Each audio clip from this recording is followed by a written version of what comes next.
Morial to become one of the top multi-award-winning chefs in the nation. And along the way cooked for presidents and entertainment personalities and helped shape the political and civil rights movement in New Orleans. Tonight at 7 on LPB.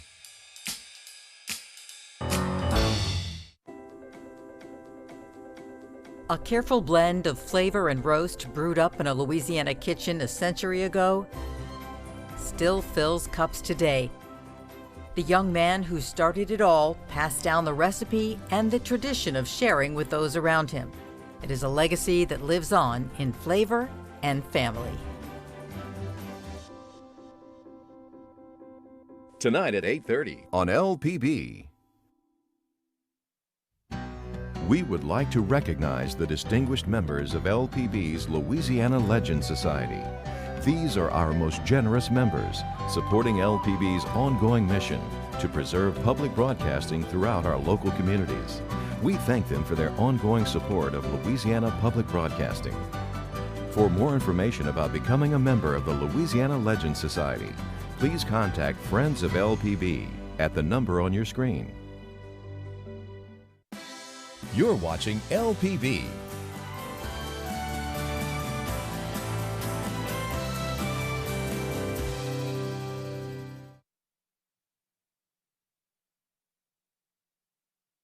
Funding for Leah Chase, the Queen of Creole Cuisine, is made possible by the Whitney Institute, the Rhodes Family Businesses, the Dillard University Ray Charles Program in African American Material Culture, the Nellie Murray Feast Committee, Liberty Bank, McElhaney Company, Entergy Corporation, Richard and Linda Friedman, Harrah's New Orleans City Council Community Support Grant, Talbot Realty Group, New Orleans Auction, Susan and Fayez Seraphim, Patrick F. Taylor Foundation, International House, Metro Service Group, Richard's Disposal, Friends of Leah Chase, Chef Susan Spicer, and Ed Marshall.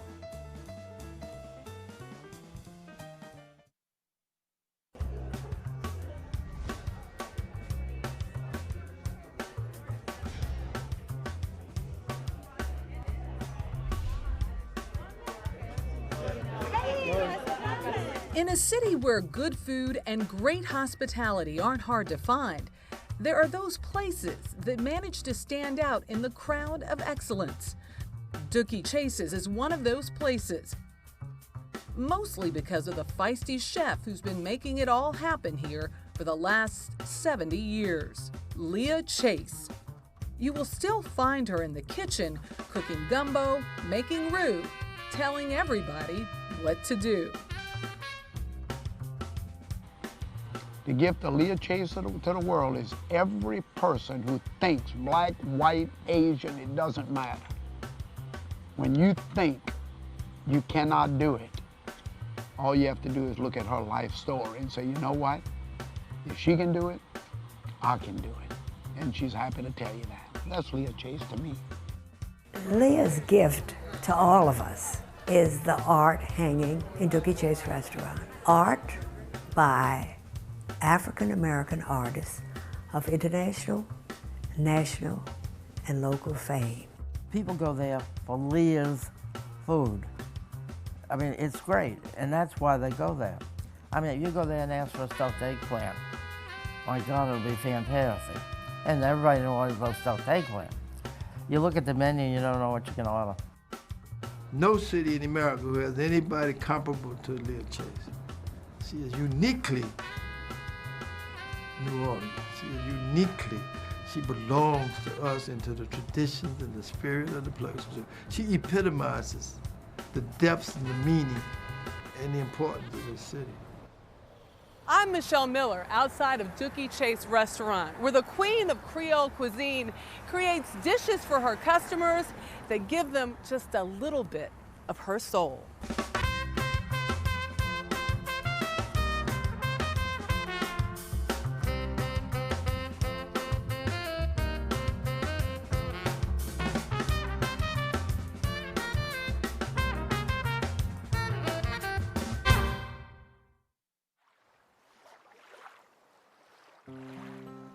Her story really starts north of New Orleans, across Lake Pontchartrain, in the small town of Madisonville, Louisiana. Born on January 6, 1923, the first official day of the year's Mardi Gras season. I came from a family that was really family-oriented, and we had a lot of children. My mother had raised 11 of us. 9 girls, 2 boys, and somehow they all fit in this shotgun house in the country. One of her sisters, Sylvia, still lives there. Her parents, Charles and Hortensia Lang, were strong Catholics. They believed in God and hard work. They grew vegetables and fruit trees, raised pigs, chickens, and turkeys, and had a 20-acre strawberry field to help with the family income. So you had to walk 3 miles or 4 miles to pick those strawberries. And after you bend your back picking them all day, you had to walk back. And when you walk back, maybe you had a tub of clothes there waiting for you to wash. Her father worked in the shipyards nearby and in the fields. His WPA job paid 50 cents a day, so everyone had to pitch in if they were all going to eat.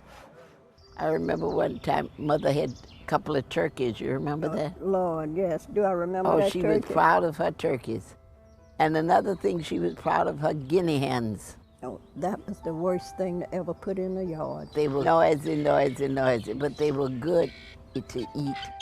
They'd catch quail in the strawberry fields. Her mom would turn that into a sweet and savory meal of quail, grits, and plum sauce, a dinner Leah would one day serve to a president of the United States. I think part of what the world is missing today is the dinner table in a big, big way. Meager food turned into masterpieces as far as we were concerned in our cast iron pot.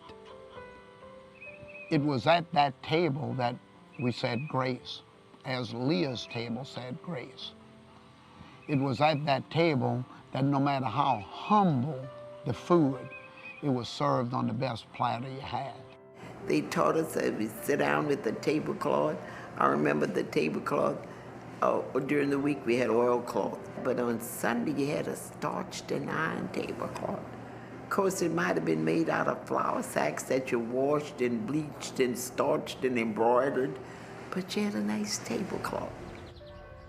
On Sundays after church, they'd stay in town to watch the boats come in. Fishing boats, or better yet, ferries, full of people, some of them visitors from New Orleans. It was whites only on the top decks. Everyone else had to stay below. No one in her family ever said anything. That's just the way it was. Her father especially never spoke out. He was never gonna rock the boat. Never. Not him. I'll never forget. He punished me one time because Miss Chatelier, you had to register your newborn babies with her. So, and I know I'm gonna be so modern and so big, I'm gonna fill out the papers. So I said, and I'm not gonna be colored. I'm not gonna be colored. Negro, I'm gonna put it. Oh, my daddy said, no. My daddy gave me a good whipping. Take that off of there and put colored on there. See, he was so passive, he wasn't gonna aggravate anybody, not him. When Leah was ready for high school at the age of 13, there were no high schools nearby for African American children. So her parents put her on the lower deck of the ferry to New Orleans to live with an aunt. She would go to St. Mary's Academy in the French Quarter, a Catholic school run by an order of black nuns. Her parents scraped to come up with her tuition of $10 a month.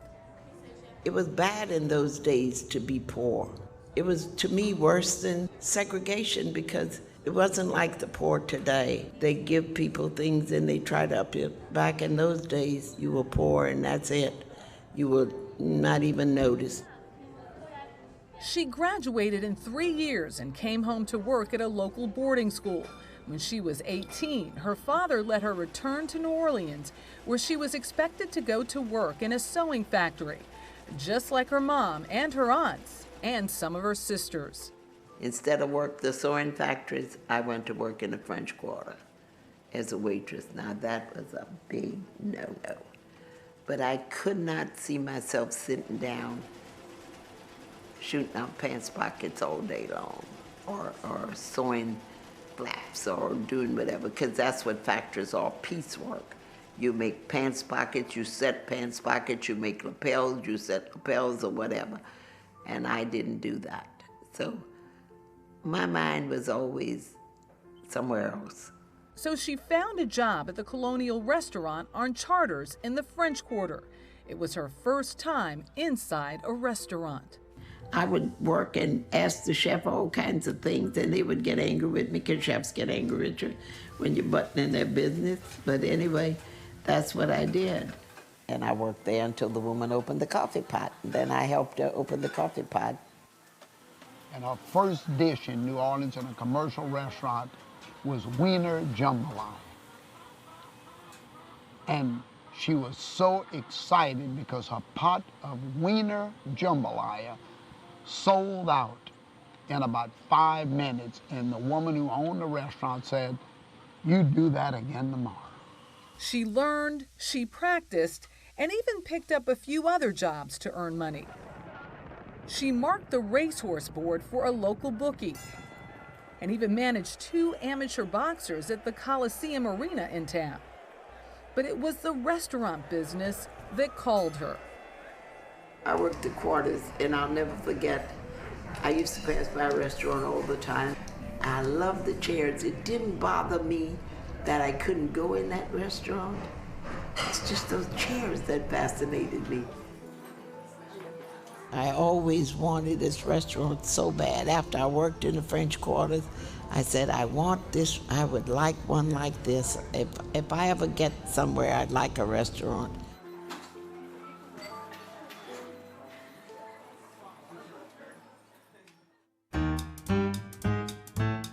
Edgar Dooky Chase Jr. was playing in a band, his own band. The young man had been on the road since he was 16, playing trumpet and leading the band. Playing a gig in New Orleans one night in 1946, he saw Leah in the audience. My band was playing for a carnival ball at the Labor Union Hall here in New Orleans. And I saw a pretty lady in the audience. And I told one of my men in the band to come take over the band for me. I was going to dance with that pretty person I saw over there, you know. Well, I was good looking, had a nice shape, blah, blah, blah, blah, blah. So he wanted to meet me, so I got to meet him, and that was too funny. Another thing, my uncle used to say musicians were lazy people, musicians were this, musicians were not looked on as great people. I rather sports people. And I love people with physical and emotional strength. They always fascinated me. While not her type, they hit it off right away. By the time I met him, I was, 22 years old. And would you believe he was only 18? So, and it just went from there, you know, we went everywhere together. It was a fast romance. Within 3 months, they were married, and within a few years, they had a growing family. They would have 4 children, 3 girls and 1 boy. It just so happened that Dooky's parents owned a little tavern, a bar really, in the other half of their shotgun double in the historic Treme neighborhood of New Orleans. They served drinks and an occasional sandwich. His mom, Emily, mostly ran the place. Edgar Dooky Sr. liked that it was successful. He dressed up in his diamond ring and his diamond stick pin and his diamond watch, and he just looked good. And she liked to look at him look good, so that worked well. Soon as the children grew a bit older, Leah volunteered to help out at the restaurant, and she had some ideas of her own to change the place, starting with the menu. So I said, no, we got to change this. For one thing, we're going to change this menu.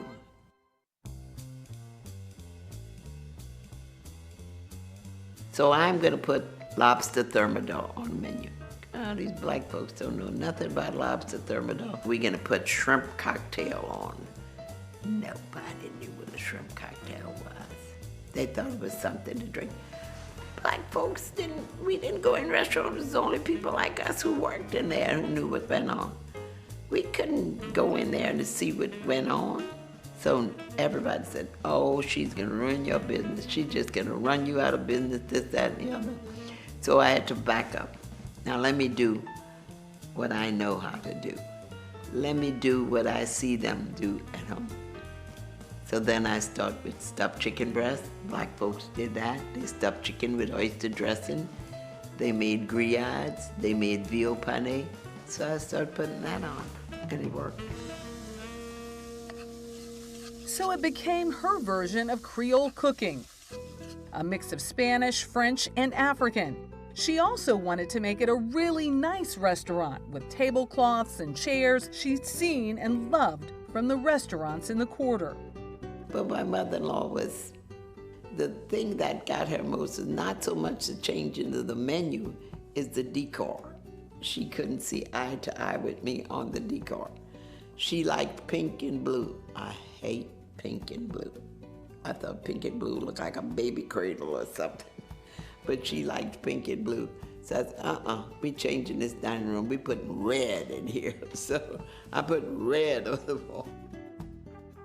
Walls became red and gold, brighter colors for an expanded space. The entire double was now a restaurant, and she finally got those chairs, just like the ones in the French Quarter restaurants. So that's the first thing I wanted to find me a chair like that. So it took some doing with my mother-in-law because she wanted her steel leg chairs with the plastic covers. No, I want this chair. So, and I've had these chairs since 1957, and I'm pretty proud of them. She was molding her dream, and she wanted to share it. So when I look at Leah's gift to the world, it's that message that no matter where you come from, no matter what the poverty you experience in your life, the social aspect that was never shown to you, the ability to even walk in a restaurant was not for you. But yet, to push all of that out of the way, all of that fog, to clear the room and say, you know what, here I am, and it's all up to me. Nobody's gonna give me anything. Dooky Chase's was becoming the place to go. The only place at first. She had taken a tavern and turned it into a tablecloth dining experience. Blacks had nowhere else to go, to any restaurant of any real quality and really outstanding aesthetic than at Dooky's. Leah poured everything she had into the restaurant. Her husband Dooky took care of the money. She took care of everything else. She was a natural. Dooky was always behind the bar at the cash register, but she was all over the place because when you went there, she just didn't cook. She cooked, but then she came out and was, if you wanted her to be a part of it, she would. And if you invited her to talk, she would. But she wanted you to know that you were welcome there. And of course, it was the only place the black celebrities could eat. I don't know whether you were talking about King Cole or whether you were talking about Duke Ellington and Sarah Vaughan. Anybody who was anything in the music world came to Dooky's when they came to New Orleans. Many of those famous faces grace the walls and her memory. Anything you cook, it brings back memories. Everybody who came through my restaurant, Lena Horne, who liked her fried chickens, Sarah Vaughan, who liked her stuffed crabs, and Quincy Jones and all those people who love gumbo. Michael Jackson with his sweet potato pies. You think about them every time you cook. I never lost my heart while stealing a glance, taking a chance, trying romance. But when your eyes hang out that danger sign, ooh, kick-a-rooney. The funniest thing was when Nat Cole came, he asked for his eggs. So Dooky called me all excited. I was still at home. He said, Nat Cole is here and he wants fermented eggs. Fermented eggs, do you know what that is? I said, no, but I'm coming down there now. And you had to know how Nat spoke, kind of through his nose like, and he wanted a 4-minute egg. So I had to give him his 4-minute eggs. Ooh, kick-a-rooney, that's all. Celebrities loved her, but it's the not-so-famous people who really helped make this what it is. It's those who spent time here, made memories here. Some of the brothers who had, more than one girlfriend couldn't go anywhere else, so they tried. So, the worst place you could go and try to, hide from your number one lady would be Dooky Chase, right? And so there were incidents like that. What were you thinking, Whether it was just a night out or a prom date, anniversary, whatever special or regular dinner out, the reputation of Dooky Chase's was spreading beyond its walls, beyond the neighborhood, beyond the city. Ray Charles had these famous lyrics about, going to Dooky Chase, trying to get something to eat. The waitress looked at me and said, "Ray, you sure look beat." So that was a blues song called Early in the Morning, which was very, very popular, not only in New Orleans, but all over the country. So the mention that he made of Dookies, just made people aware of it everywhere.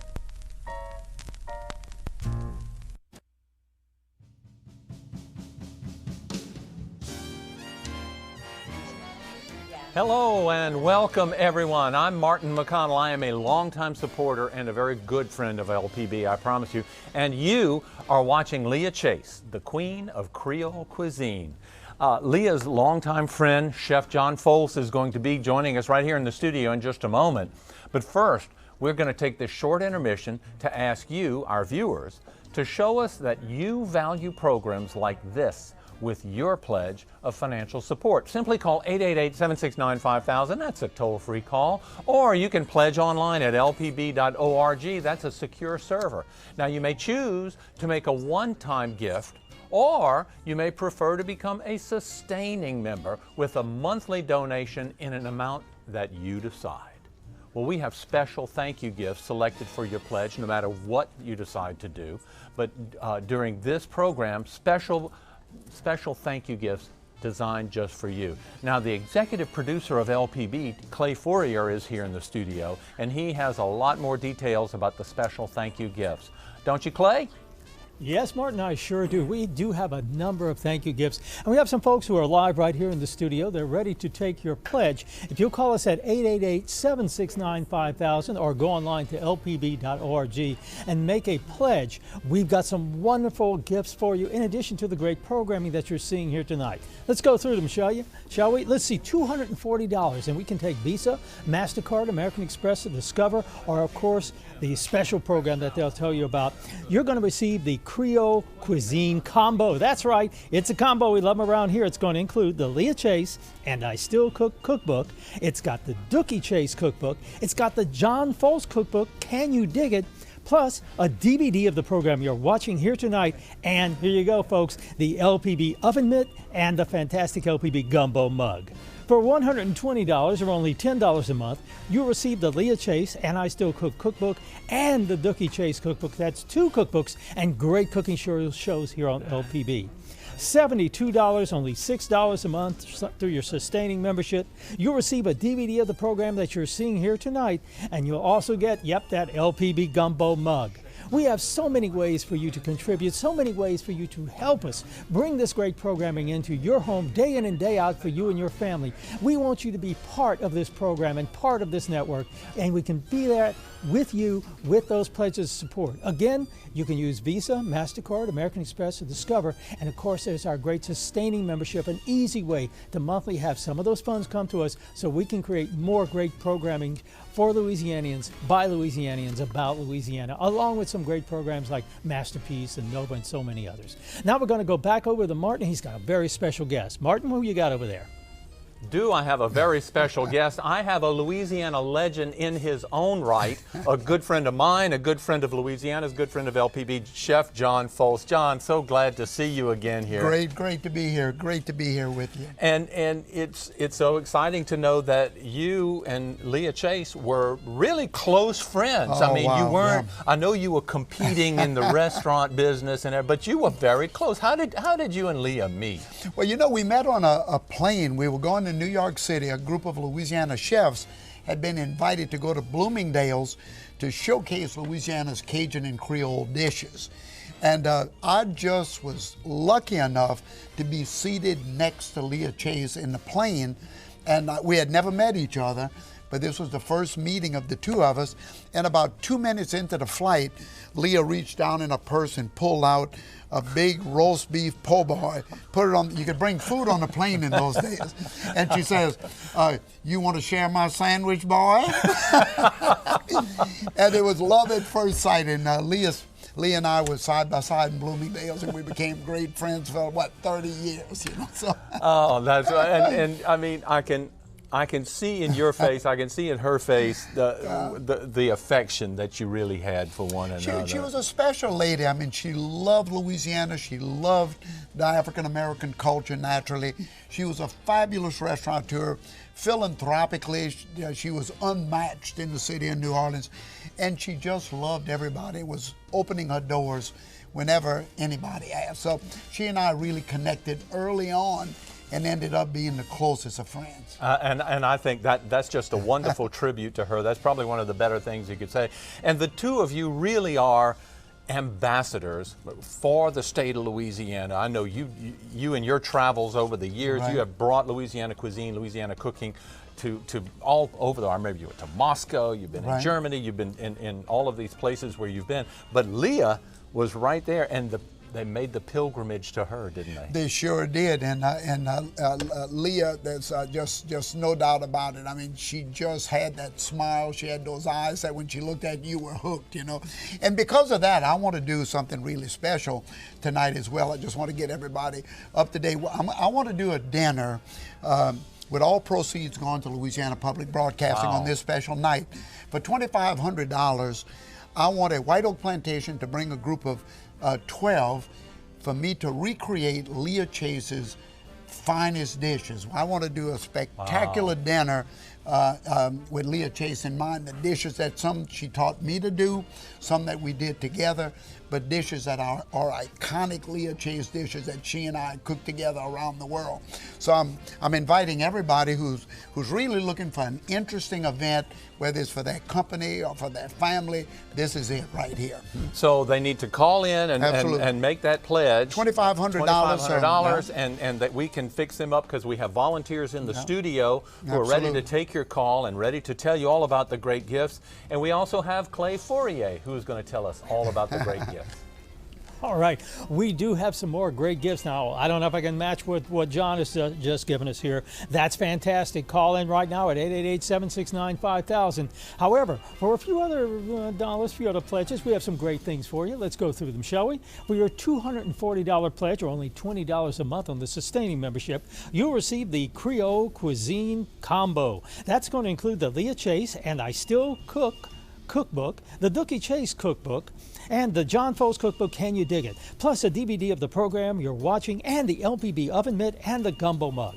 $120, only $10 a month. You'll receive the Leah Chase and Still I Can Cook cookbook and that great Dooky Chase cookbook. $72, only $6 a month. The DVD that you're watching here tonight, the LPB gumbo mug, and of course, please remember, you also get Visions Magazine monthly program guide, you get Louisiana Life, and there's Passport as well, our very own streaming service. So call us right now at 888-769-5000. Let's go back on over to the guys. And we are just sitting. John is telling me about this wonderful menu that he's going to be having when you call in that $2,500 pledge to go eat at you and 11 of your closest family and friends are going to be at right. at the plantation? Well, you know, I just thought about it because she and I did so many great dishes together, and I would cook with her in her kitchen. Whenever I walked into her kitchen, she would, hey, come take over the stove. So I was thinking about dishes like her gumbo zab, which she was so famous, you know, that green gumbo of Leah that she did every Holy Thursday. I was thinking about her large roasted redfish with that beautiful coubillon sauce on top of it. And one of her favorite soups, she called it kawen, we call it turtle, but in the Creole language, the kawen. But I want to do about a 6 to maybe an 8-course dinner, all with not only the dishes, but the story of the dishes. Why did she love them so much? It's gonna be a storytelling night. It's gonna be a great night. White Oak Plantation, $2,500, all proceeds going to my favorite station, Louisiana Public Broadcasting, right here. John, that's really great of you. You've been a good friend, you know, for so many years. Your cooking show is here, and yeah, you've done so much, and you're probably the one person who could recreate what it was like for Leah Chase. You have a quick Leah Chase story for us? Well, you know, I was there when she did the dinner for President Bush, and the storm had just passed, the restaurant had been wiped out, and she called me in and said, John, I need some help. And she and I collaborated on the dinner that she did for President Bush, and that was the first meal back in her restaurant after the storm. So she and I did a lot of hugging and a lot of crying together. That's really remarkable. So, well, look, for any of this, you call 888-769-5000. That's a toll-free number, or lpb.org/friends. You can go online, and that is a secure server. It takes a village, we talked about earlier, so we have all kind of good friends who are here helping to make this evening special. Operating the phones and the cameras are the Associated Grocers employees. Thank you very much for that. Our corporate sponsor this evening is Associated Grocers, and the food came from Casa Maria, the Ambrosia Bakery, and our dear friends at Baton Rouge Coca-Cola. Thank you, as always, for everything you do for LPB. And from Louisiana legend John Folse, Martin McConnell, we'll see you in just a few moments.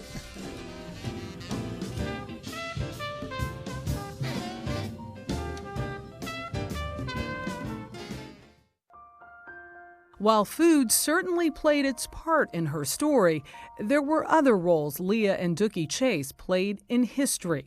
You know, in this restaurant, in some ways, we really changed the course of America when you think about it, because we had all the civil rights people planning things here, and then they would go out and come back.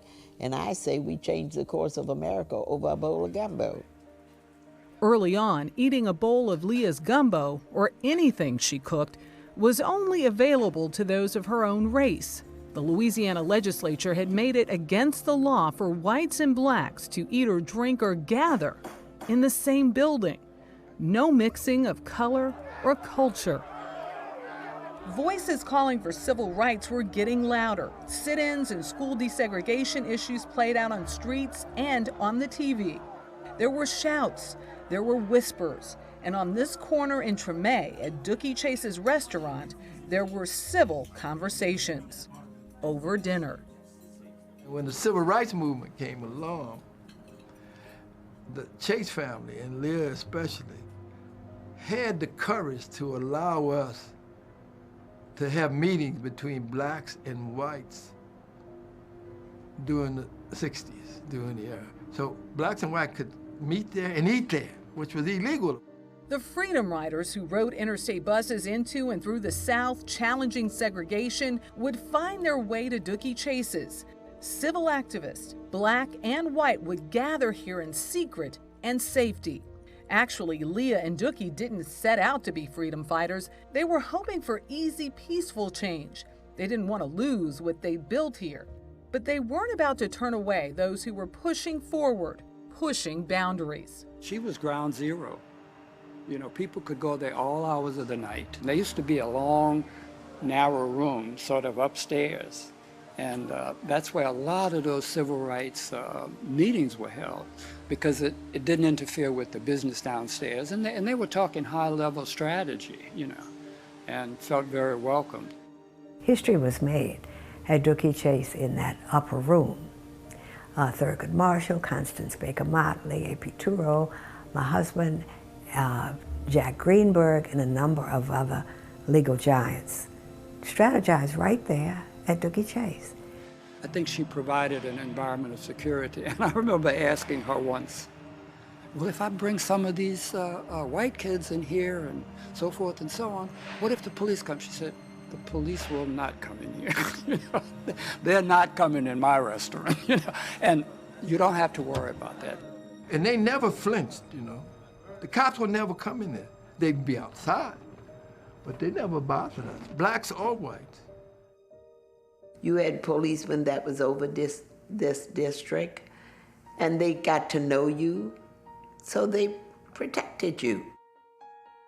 They would come in and my mother-in-law would fix them a sandwich, treat them to a sandwich. Now you can't do that, that's illegal. They think you bribe. But she didn't do that as a bribe. She was just grateful for their help wherever she could get it, whatever they did, you know, or the protection that the neighborhood had. We felt free, that in this little zone of freedom, we could plan and do everything without fear of getting arrested at Dooky's. That don't mean when we left, you know, we back to normal racist America. But while we were in there, nobody felt any intimidation whatsoever. Just one time they had a pipe bomb. Somebody passed in the car and threw a pipe bomb.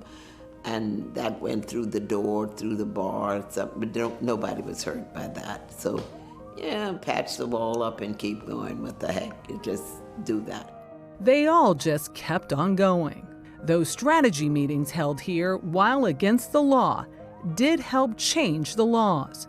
Being able to work together, even in secret, made a difference. And while segregation and racism were real and rampant, New Orleans did not have the level of bloodshed and destruction seen in other southern cities. But the reason it went easier in New Orleans, because in New Orleans, different than other cities, we lived together. You know, just look at this area. We had Miss Conforto live over her grocery there. She was Italian. We had white people living in the next block. We had black people living here, white people living there. So you see, we knew one another.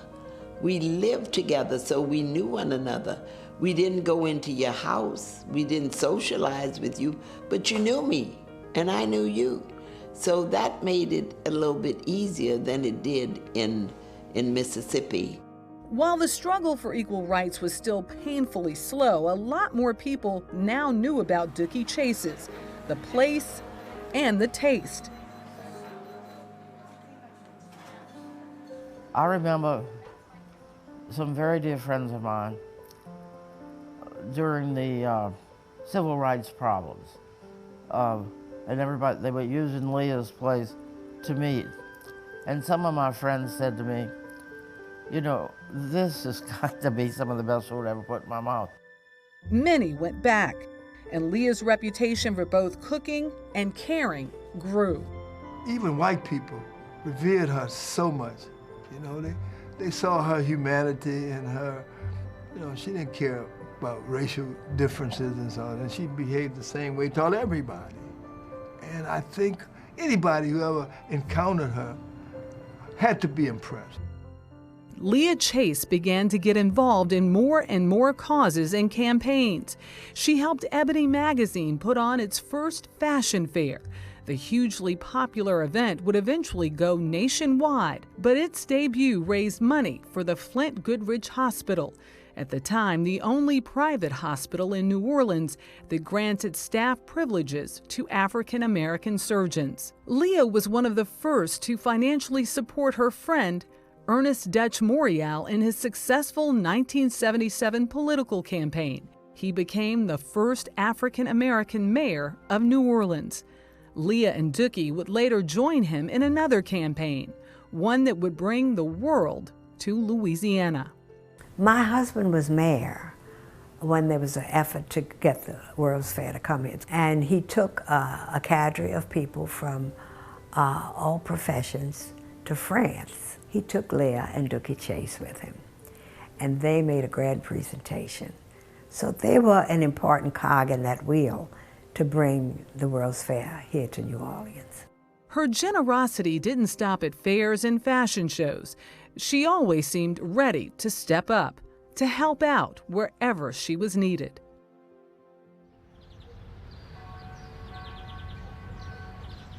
This city was at one time predominantly Catholic. We didn't work on November 1st because that was All Saints' Day. We went to the cemetery on that day and nobody worked, no schools open, no nothing.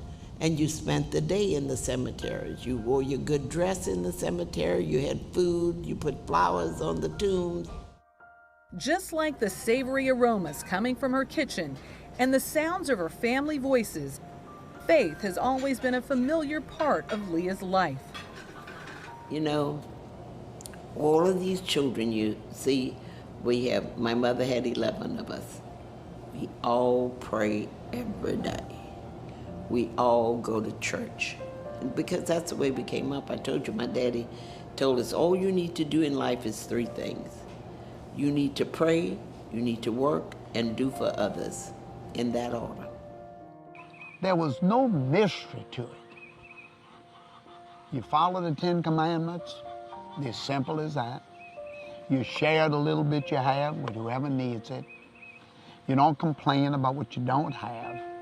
And then you grow up, you never forget your family, and you go out and you represent your family to the world in the best way you can. How many orders Cleo has in there?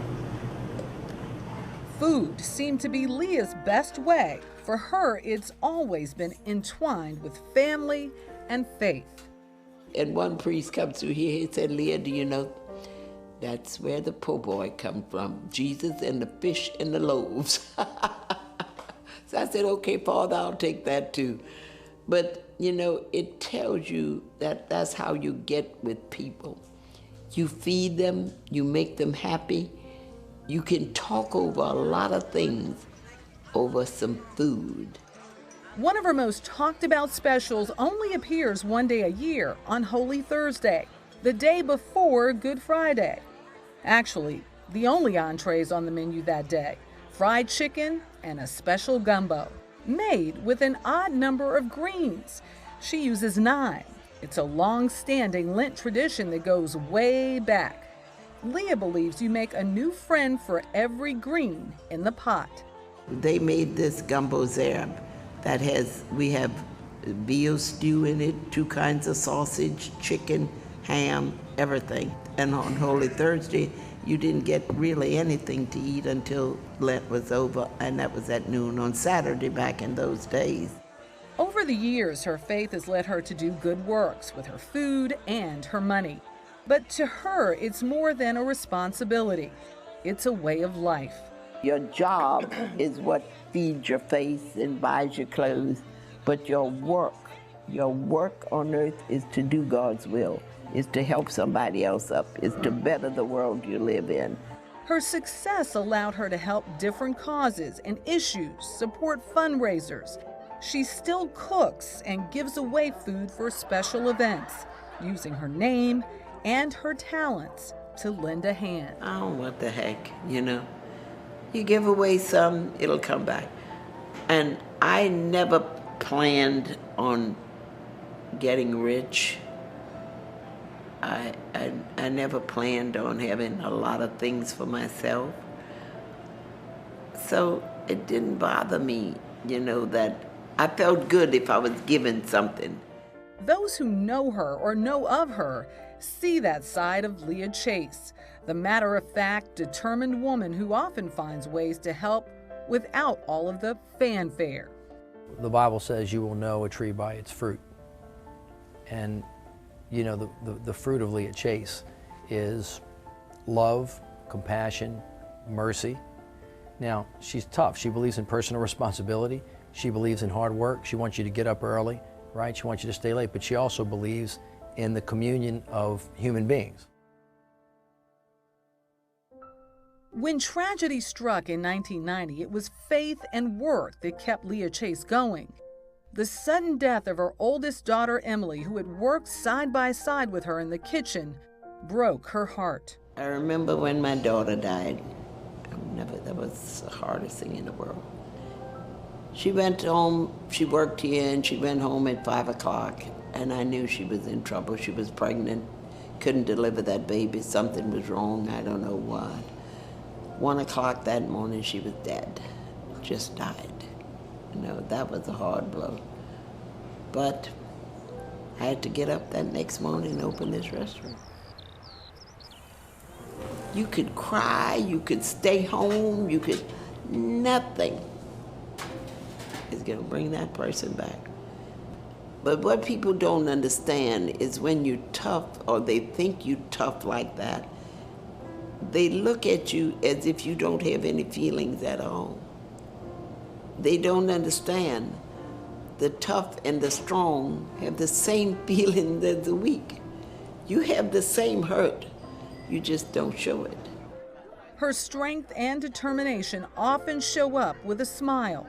It's how she greets her guests, her friends, even strangers. If I could just make a difference, that would be the only thing. If you live a life and you look back and you say, well, I did make a difference. You know, I did something that bettered the world or uplifted somebody. And that's all you do. She has a lot of words of wisdom, and she isn't shy about sharing. Some she's learned along the way, some she's carried all her life. She said, you know, Rudy, my mother told me, if you wanted to succeed in a man's world, she says, you gotta think like a man, dress like a girl, act like a woman, and work like a slave.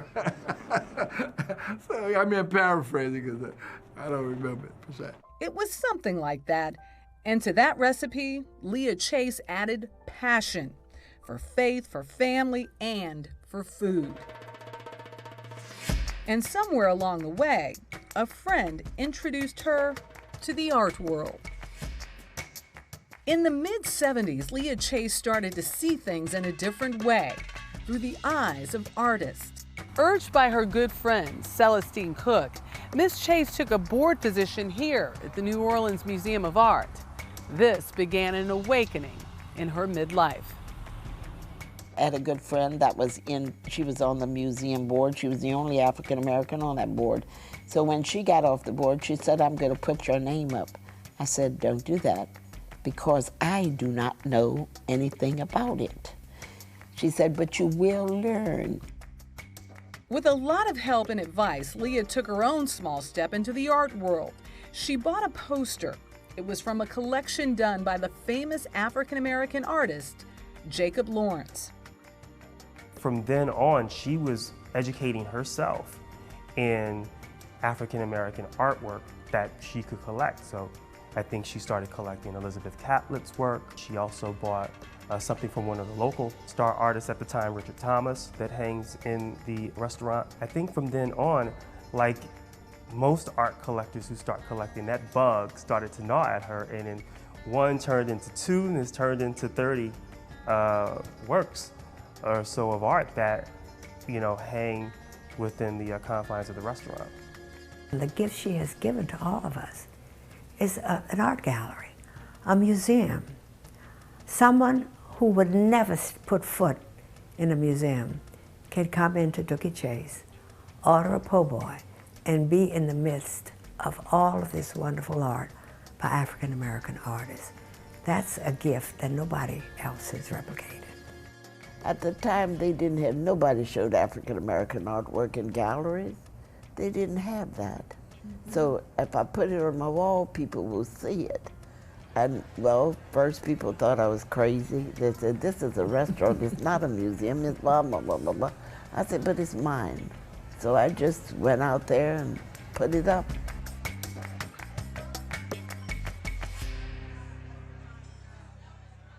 Among her favorites, the stained glass serves as a divider between a serving hallway and the dining room. And I told him I wanted to put stained glass there. So my husband, oh, I like stained glass, but Dooky thought I was going to put church windows. Instead, she commissioned the panels to capture her own memories. This was a double. One side was this, so my neighbor could be in her blinds and I could be in mine. We could talk, but nobody would see us. So I remember they used to play that game, Rock Teacher. You would sit on the bottom step and then you'd have your hands crossed. The rock would be, so to guess what hand the rock was in, and if you guessed it, you went up a step. But I like what he did there because, you know, there are mixtures of color in our community. So look, you have different color hands. She felt it only right to help the artists who were giving so much to the world through their painting by buying their work, encouraging their success, even cooking up some supplies. And I'm proud of my hamstrings because I have a friend that's an artist, and he's doing a piece of art with bones, so I saved him all the bones. So my bones will be saved. They will go into a work of art. So, you know, artists are weird. Good people, but weird. A quality that over the years she's enjoyed and appreciated and championed. In 1995, Leah was called to testify before the U.S. House Appropriations Subcommittee, where she defended funding for the National Endowment for the Arts.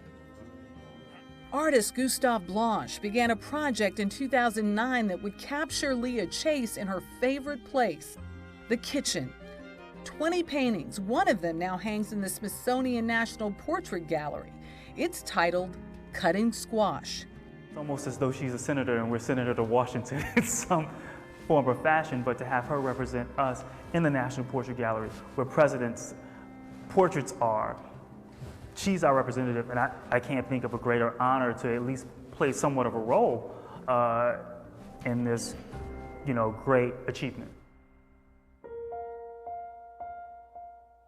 Many other honors and awards have Leah's name engraved on them in recognition of her culinary skills and also for her contribution to culture and community. Oh my goodness, oh my goodness. Oh my goodness, isn't this wonderful? If you name an award in American food, there's thousands of them. But I can guarantee you between the biggest ones that everybody recognizes, all the Hall of Fame awards, National Restaurant Hall of Fame, the Culinary Review, James Beard Foundation, the Southern Food and Beverage. I mean, you name it. For me to start naming Leah Chase's awards, it'll take me for an hour and a half because she's got them all, and deservingly so.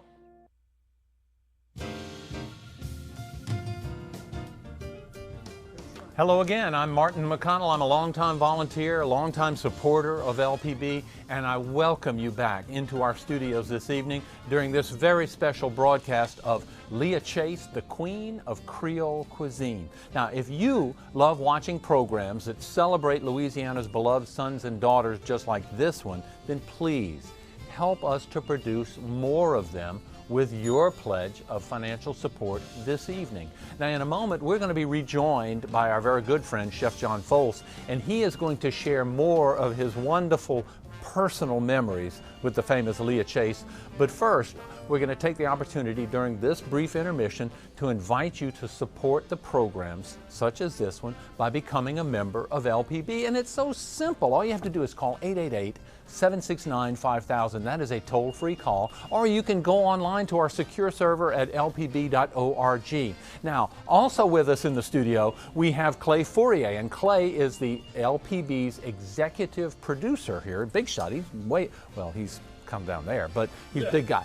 But anyway, he's got these wonderful, wonderful thank you gifts that we have available for you when you call in your pledge of support right now. Clay, tell us all about it. But Martin, I got more than just me, than the executive guy here. I've got Roger Story over here, Senior Vice President with Associated Grocers here with Sales and Marketing, right? Yes, sir, that's correct. Okay, very briefly, what does Associated Grocers do? Well, we are a wholesaler, supplies top quality products to about 185 members. Okay. Across Louisiana. All over Louisiana. Louisiana, Texas, and Mississippi. Fantastic. And you guys are here tonight helping us with the programming, and you've got a special challenge for everyone. Absolutely, we do. You know, we're proud to support the programming here at LPB and challenging all of our viewers to donate tonight, and we will match the first $1,500 if you call in tonight. If you call in tonight, that's going to effectively double the pledge dollars of anyone who's out there. So if you would, give the folks out there, and I think you have Associated Grocers reps over here today. We've got a whole group of them over here, and they're waiting for the phones to ring. That's right. They want to talk to you. They have been ringing. They want to talk to the folks out there. Absolutely. Call us at 888-769-5000. Go to lpb.org. Great programming and, of course, some great gifts. So Roger will go through those. Here we go, folks. Give us a call at the number you see on your screen. So for $240, or if you will do the math, that's only $20 a month, you'll receive the Creole Cuisine combo. Now, that includes the Leah Chase and Still I Cook cookbook, the Dooky Chase cookbook, and the John Folse cookbook, Can You Dig It? Plus a DVD of the program you're seeing here tonight, and the LPB oven mitt and gumbo mug. $120, only $10 a month, you'll receive the Leah Chase and Still I Cook cookbook and the Dooky Chase cookbook, and $72, only $6 a month, you'll receive the DVD of the program that you're seeing here tonight and that great LPB gumbo mug. But the main thing is what Roger said. If you call during this break, the first $1,500 Associated Grocers, you're going to match them? We're going to match it. Dollar for dollar. Dollar for dollar. That's right. Let's hear the phones ring. Let's do it. Call the Associated Grocer reps right now at 888-769-5000. Go online to lpb.org. Let's go back over to Martin and John. And we are back here with a Louisiana legend, John Folse. Of course, they snuck that little peek in there. We didn't want to shock you or surprise you too badly that John was back here. And John, you have a wonderful offer. Let's tell everybody about it right now. Let's get that out the way. Let's talk about this first of great all, offer. I want to thank everybody for responding so quickly with the realization that everything we do here, the funds we raise, all go to programming right here on Louisiana Public Broadcasting. LPB produced this program that you're watching tonight about Leah Chase. You're not going to see this anywhere but on LPB, and LPB was able to do that thanks to the contributions of the people. Absolutely. So the offer that I'm doing for this special dinner at White Oak Plantation is an evening with food and stories that I remember from my days with Leah Chase. She and I travel around the world. We did cooking shows on Cajun and Creole Cuisine together, and she was such a great close friend of mine. We shared stories, we shared food, and so I want to do a very special dinner. This is I think it's a 7-course, beginning with dishes that I remember from Leah's table. And it's going to be at White Oak Plantation on any Monday through Thursday night, $2,500. And it's going to be a spectacular dinner for 12. So I want y'all to think about it. Special event coming up in your life. It might be an anniversary. It might be a company event. Might be whatever. This is a special dinner for it, with all proceeds going to Louisiana Public Broadcasting, coming right here to LPB. So y'all jump on that. I think it's going to be a great night. And and folks, they've been selling very well. So you might want to, and you can hear the telephone ringing in the background. So please call in now if you're interested in that wonderful gift. I mean, boy, this is the time we're approaching the Christmas season, and people are thinking about Christmas gifts. Look at the great gifts that Clay was telling you about, all these Leah Chase cookbooks and everything. But John, I want to mention some of you're such a good friend. You've been a pretty successful and prolific cookbook author yourself, and I just wanted everyone to know that on December the 14th, you're going to be at the Barnes & Noble Perkins Row here in Baton Rouge from 11 to 12:30, personally signing your cookbook. Signing books and giving away gumbo. That's what I do at a book signing. Everybody gets a plate of gumbo. Well, hey, that's a whether deal. you buy a book or not. And then you're going to go to the Barnes & Noble at City Place from 2 to 3:30 signing books. So if you're doing some Christmas shopping, remember December the 14th, Barnes & Noble with Chef John Folse. Let's learn about some more gifts from Clay. All right, and the biggest gift of all is the gift of contributing to Louisiana Public Broadcasting during the Corporate Challenge with Associated Grocers. Roger, let's hear that one again. Well, we're proud sponsors of LPB, and we're gonna match dollar for dollar, $1,500. Okay. If they call in tonight. This pledge break. Absolutely. Only this pledge break, though. This is it. This is the Corporate Challenge break. So as Roger was saying, $1,500 for Associated Grocers, effectively doubling your pledge dollars. So call us right now. What's the number there on the screen? 888-769-5000. Are you going We need online? you to call. That's right. We need you to call because there's a lot of Associated Grocer folks here. Absolutely. They're here. They're manning the phones. Don't you want to challenge the people? I want to challenge the Associated Grocers employees. You want them to call. Call in. This would be the break to call in because we want to have a great Carpet Challenge break, but we can only do it with your pledge, with your pledge of support. Let's go through the gifts again real quickly. $240. If you use the sustaining membership, it's only $20 a month. You're going to get the Leah Chase and Still I Cook cookbook, the Dooky Chase cookbook, and John Folse's Can You Dig It cookbook, plus a DVD of the program that you're watching here tonight on Leah Chase, and the LPB oven mitt and gumbo mug. $120, only $10 a month. You'll receive the Leah Chase and Still I Can Cook cookbook, and of course the Dooky Chase cookbook. $72, only $6 a month. You'll receive the DVD of the program on Leah Chase you're watching here tonight, along with the LPB Gumbo Mug. And remember, you're going to get Visions Magazine and Louisiana Life Magazine and a subscription to our very own streaming service, that's Passport, with lots of great LPB programming and PBS programming. So, Roger, once again, what is it? It's up to $1,500? $1,500. We need you to call. We need to do it now. Let's go back on over to the guys at center stage. And yeah, we're laughing about here. It's too bad you're missing a lot of this. John's got these great Leah Chase stories, and you and Leah travel together a lot. We travel together. We whenever we got either on a stage or on an airplane, everybody was saying, "What are those two? What are those two people doing over there?" Everybody's laughing around them. Leah was, I just loved her to death. You know, we were inseparable on stage, so I'll never forget her. Never forget her.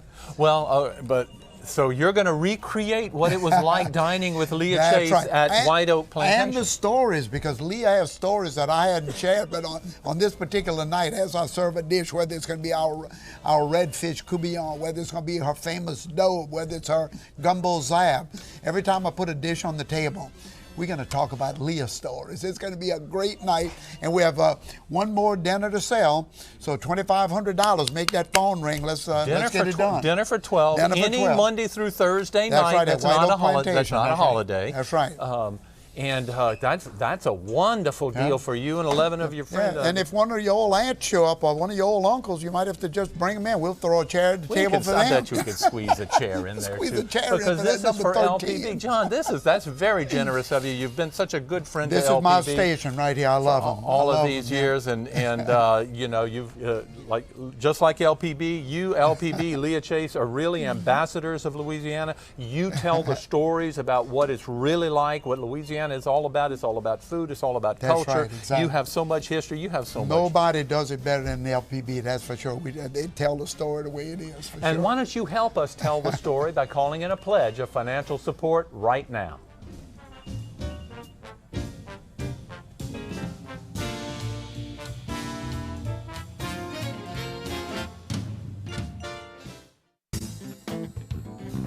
Hi there, and welcome to Creole Cooking with Leah Chase. Leah's popularity led her to step out of her kitchen and into a TV studio kitchen, where she showed a regional audience just how she made that flavor come alive. It's better than my wood stove was when I was coming up. On the wood stove, you had to really work. But this way, you can just cook it up a little bit, see? But it was her friendship with Louisiana chef John Folse that helped introduce Leah to the rest of the world. I want to bring out the queen of Creole cooking, Leah Chase. Leah, where are you? Come on out here, sweetheart. He had her on his own TV cooking show a few times. But when the two of them hit the road together, they conquered the country with Cajun and Creole cuisine. I had an opportunity. I had an event in Philadelphia, and I called Leah and I said, Leah, they want me to come up and do Cajun and Creole, a presentation in Philadelphia. Would you come and do the Creole, the African, the Creole side, and I'll do Cajun, and let's see what happens? She said, absolutely. And I'll never forget walking onto a stage of about 1,000 people in this massive auditorium, biggest crowd I ever saw. And I walked up on the stage and I said, ladies and gentlemen, I'm Chef John Folse, and here's my wife, Leah Chase. And Leah looked at me and she said, the South ain't got that forward, and the crowd went wild. And we realized we had a show. We realized we had just created the John Folse, Leah Chase, Cajun and Creole experience. He said, at one time I was his mama. I said, John, don't tell people I'm your mama. Look, your daddy gets your daddy, you're going to say, what's happening? Where was the dad? Don't tell people that, you know. And sometimes I'd be his wife. I'd say, John, you're going to get in trouble here. Even those who couldn't get to New Orleans in person would get to know Leah Chase. Because it's more than just food, and it's more than just celebrity. It's culture, it's ongoing, and it's enriching. So we're very lucky to have that. A part of her world now resides in another section of the Smithsonian. Her red chef's jacket is on permanent display inside the National Museum of African American History and Culture. I love food, and I love to eat it, I love to serve it, and it makes people happy. For most of her life, this has been her life.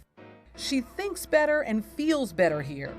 And so when she lost this precious space, it almost crushed her.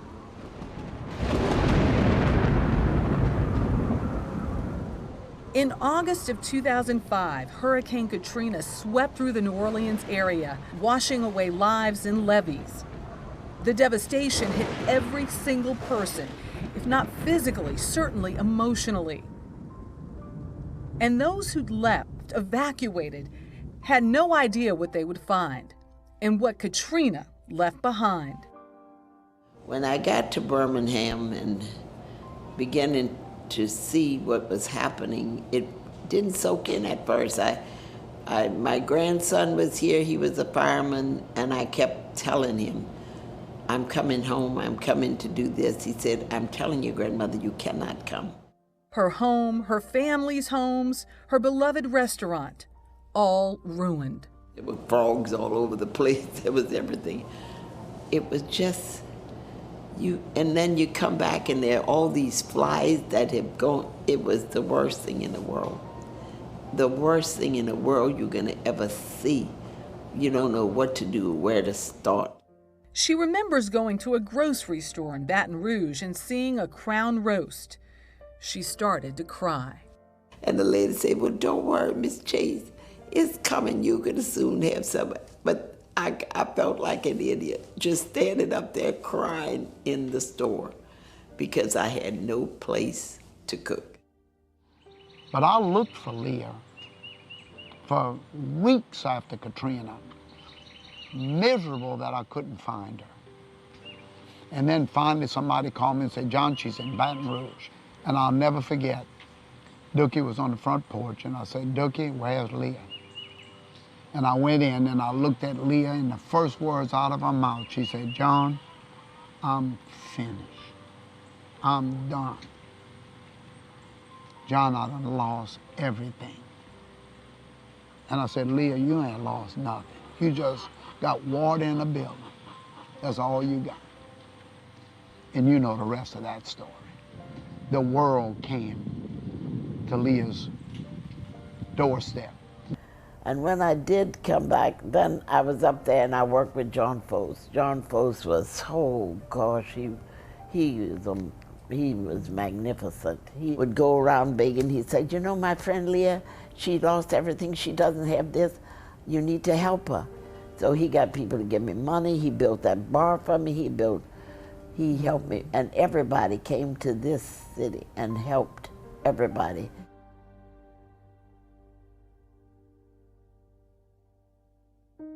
Chef John Folse, Ella Brennan, Chef John Besh, colleagues, not competitors, joined with so many others in the business world and the community to help their friend.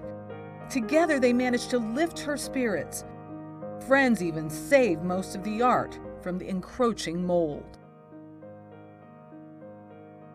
As it was for so many others, rebuilding took time, years even, to make a full comeback. One of the funniest stories I think that Leah and I shared,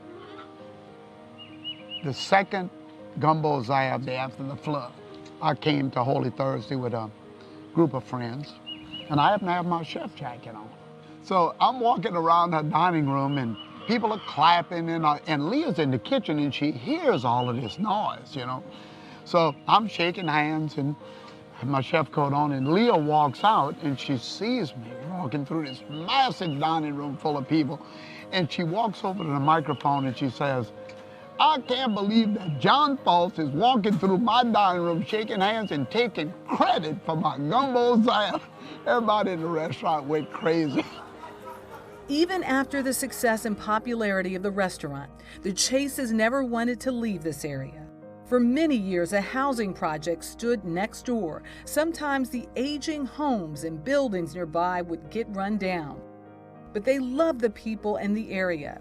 This was exactly where they wanted to be, surrounded by family, many of them working in the restaurant. Cleo is my niece. Cleo been in here for some 30-some years. I could not do without her. And my mother felt that we should never leave this community. We had the opportunity before we remodeled to maybe look at other sites in the city, but this is home to us.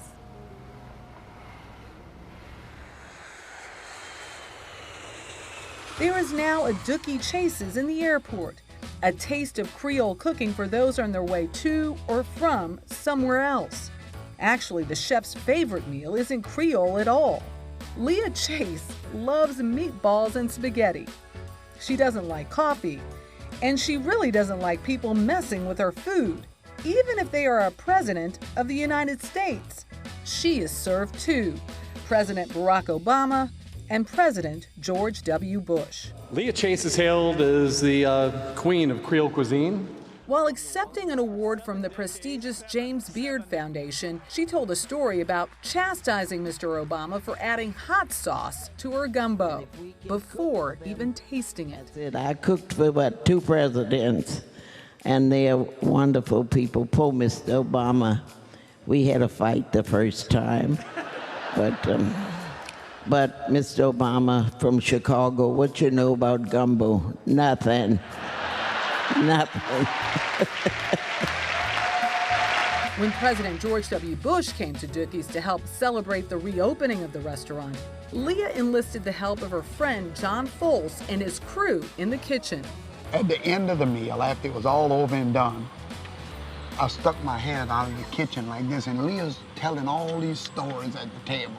And I said, Leah Chase, you've been having me slave all day in that kitchen back there, promising me that I was gonna meet the President of the United States. You done walked him 5 or 6 times within 2 feet of me and never mentioned my name one time. I said, you think I'm your slave or something? And Leah Chase said, ain't it time for you to be my slave? And the president, everybody just fell out.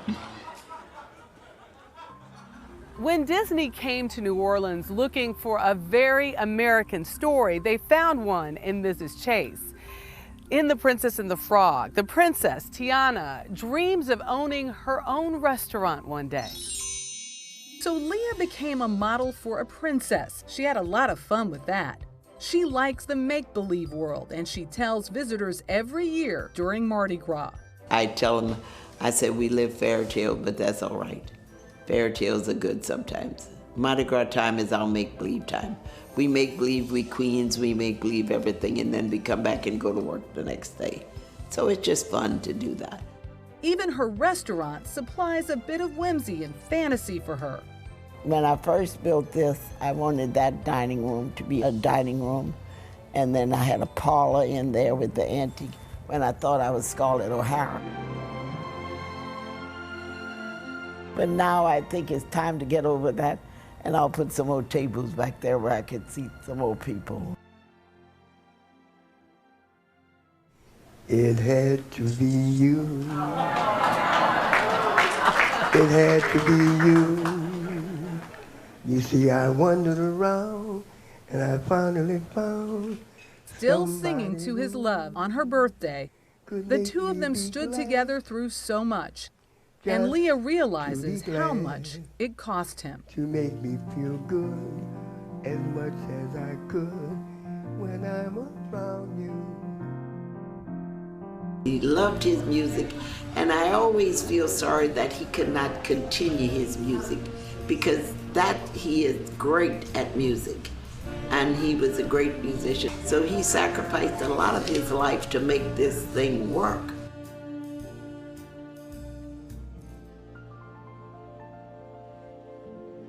In November of 2016, Edgar Dooky Chase Jr. passed away, leaving behind his love and his legacy. And as she has handled her grief and sorrow throughout her long life, Leah Chase keeps working.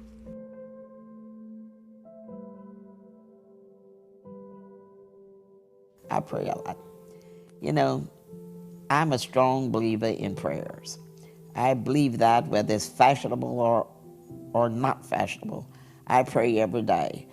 And I pray for people that I know. I pray because I'm thankful for what I have, and I pray for the strength to just go on and just do what I have to do. Coming from a place of impossibilities in the mind of the world to a place where she's looking at a pot of wiener jambalaya as her first opportunity to put a taste of Leah Chase in the mouth of New Orleans. To then be sought out globally for her talents, to be recognized by every imaginable food organization, to be just bowed to in homage to this woman. My God, how can you even express in words what accomplishment that is?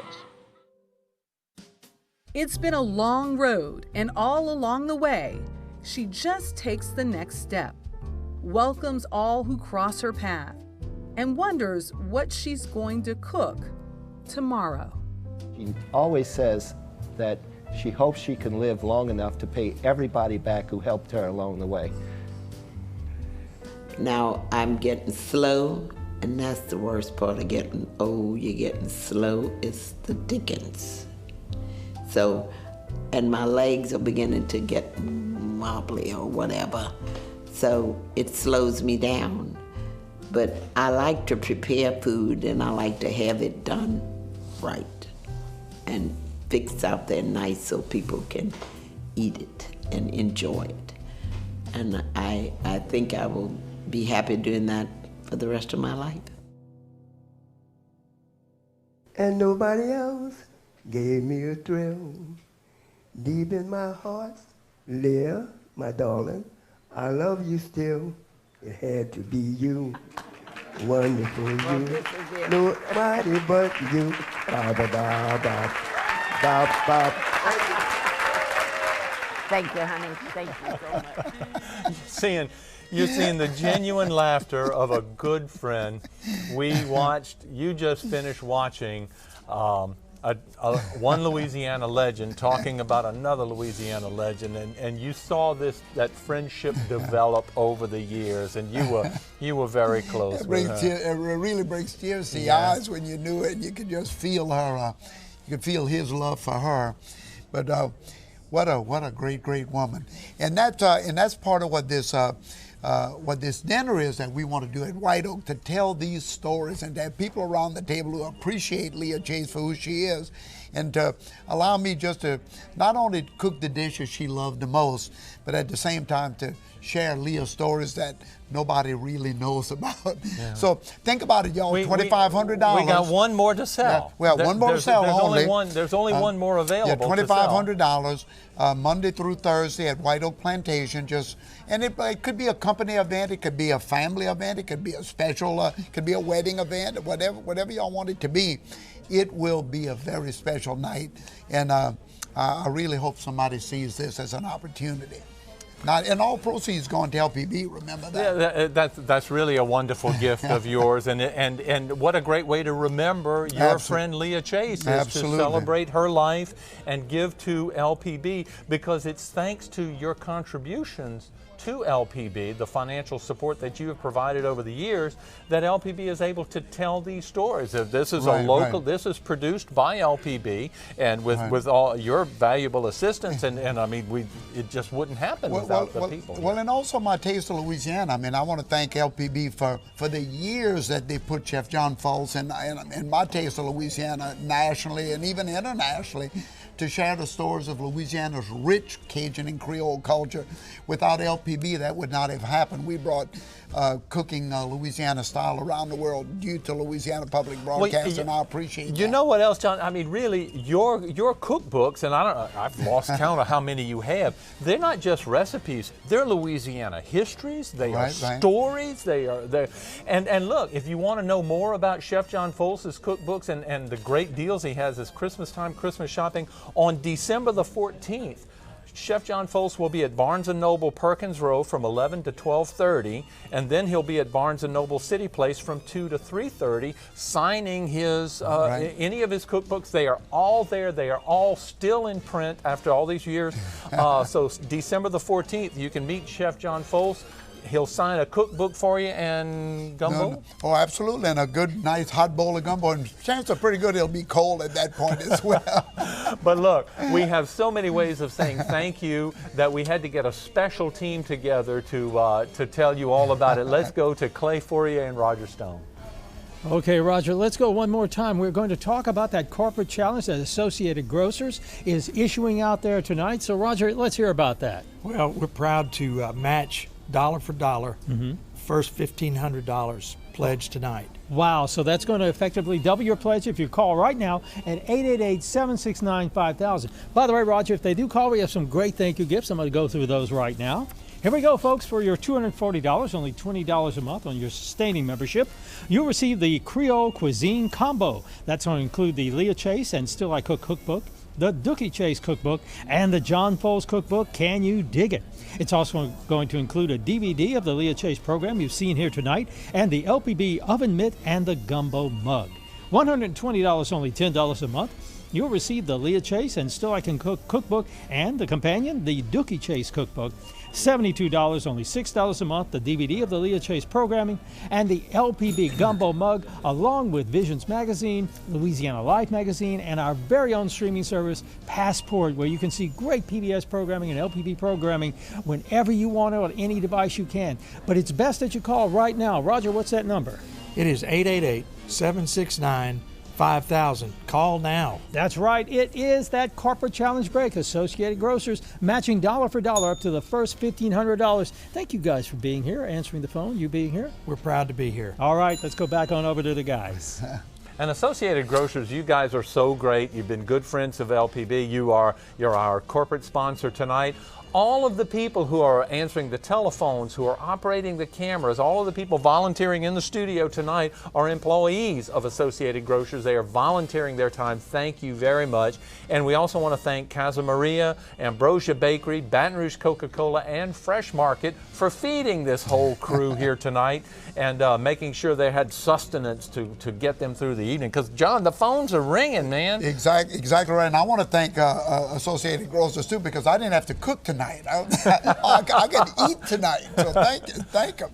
But yeah, no, the phones are ringing, y'all, and it's so great for you to be responding like this to programming with Louisiana Public Broadcasting, because it's a special night. A tribute to Leah is just unbelievable that you're here to see her in action again, to hear her great words, to see us all cutting up together on stage. What an icon that Louisiana really needs to preserve and remember, and LPB has done it through this beautiful program that they've done with it. So I'm happy to be a part of it. Well, and during the program, you and I were talking, and we saw the devastation of Hurricane Katrina. Right. Everybody knows that, and the restaurant was flooded and destroyed. And just tell a little of that story about how you helped, worked with her to get the restaurant back open. Well, you know, in the documentary, they actually talked a little bit about it, but we lost Leah at this time, which was a terrific loss. We didn't know where she was. Eventually, we found her in a little house in Baton Rouge.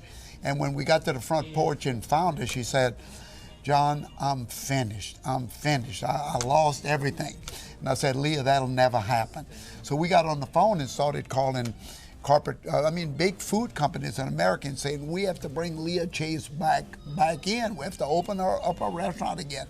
Companies responded from all over the United States. All over the United States immediately. And I mean with big dollars just because of the name of Leah Chase.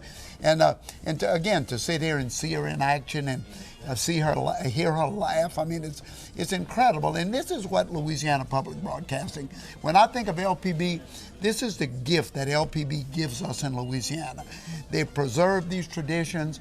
They keep memories of people like Leah alive, share these great, especially cooking for us.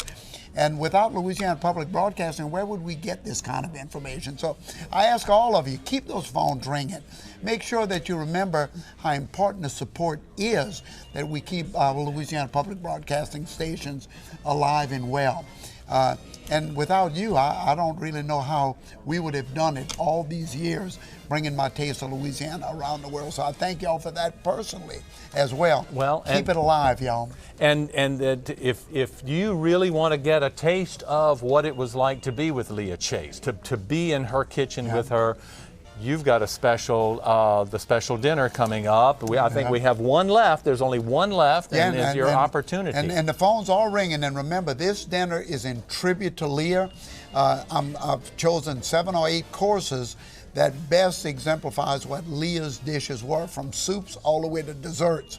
And with every dish hitting the table at White Oak, I want to tell the story that Leah told me about that dish. It'll be a lot of fun, a perfect opportunity for you to do something for your company or for your school or for whatever. $2,500 is a cheap price. Remember, all proceeds going to LPB, and you get the added advantage of having stories nobody else will ever know about. And this is going to be at your place, White Oak, that's right. White Oak Plantation, which is at the end of George O'Neill Road down there. And the date is open, y'all, so it's not like you have to do it in the next month or so. Just as long as it's on a Monday through a Thursday. That's right, and we'll make sure that happens. But look, if you're interested in knowing about some of the other gifts and other thank you gifts, other cookbooks that are available, we're going to go back to Clay and Roger and learn some more about them. Oh, we sure are. Right now, we're going to go through the gifts one last time. Here we go, real quick. For $240, only $20 a month on your sustaining membership, you'll get the Leah Chase and Still I Cook cookbook, the Dooky Chase cookbook, and the John Folse cookbook. Can you dig it? Also, a DVD of this great Leah Chase program will be yours with the LPB oven mitt and the LPB gumbo mug. $120, only $10 a month, you'll receive the Leah Chase and Still I Can Cook cookbook and the Dooky Chase cookbook. $72, only $6 a month on your sustaining membership. You'll receive the DVD of the Leah Chase program we've shown you here tonight and the LPB gumbo mug, along, of course, with Visions Magazine, Louisiana Life Magazine, and Passport as well. Now, you can get those by calling us at 888-769-5000. A lot of folks, by the way, Roger, did call us during the corporate challenge break, and hot off the press, Roger has the results. So, Roger, why don't you go ahead and read that? The numbers are fantastic. We had 19 members call in during our break, during our challenge, for a total of $6,522. Wow. Adding to the member challenge of $1,500. Associated Grocers. A total of $8,022. Whoa, let's have some applause over here. Come on. Applause. There you go. Thank you, all of you who called in. You know it's important to help support Louisiana Public Broadcasting. You've heard John talk about how much we have done in the past and how much more we want to do in the future, but we can only do it with your pledge of support. Thank you, Associated Grocers, Roger, for being here tonight. Let's go back on over to the guys.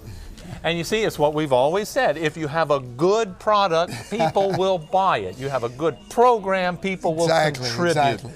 And I do want to mention that even though we're about to go off the air, you can still, I'm not closing my deal over for that dinner at White Oak for that $2,500. Remember, all proceeds come in the LPB. And talk about it amongst your family and friends, and come on out to White Oak. And look, when you call in 888-769-5000, we have the Associated Grocers volunteers here in the studio, and they can give you more information about it. They can put you in touch with White Oak Plantation to learn more. But we're talking what a 7-course meal, a 6 or 7? 7-course dinner, and who knows, we might throw something else in it as well.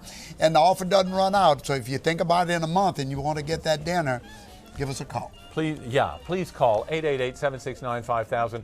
Go online, lpb.org, and that's a secure server as well. John Folse, a true Louisiana legend, a true friend of LPB, and a really dear friend of Leah Chase. It was so heartening to see the affection that the two of you had for each other. Well, she was a great, great, great friend. It was nice to be here with y'all tonight. So thank y'all thanks for the invitation to sit at the counter tonight. and we thank you. You still have the opportunity to be a friend of LPB. That's right.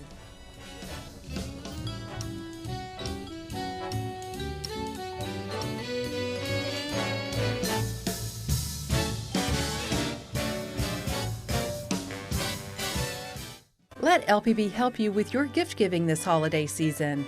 When you become a friend of LPB during Winterfest, LPB's membership drive, we will say thank you with these special gifts available only during this time. Join the LPB Directors Circle with a one-time contribution of $700 and receive the complete collection of Clementine Hunter ornaments.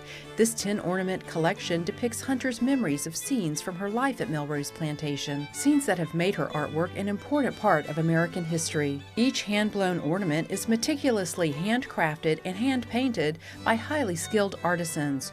You are sure to treasure this important collection forever. For a one-time contribution of $180, receive the set of 3 Clementine Hunter hand-blown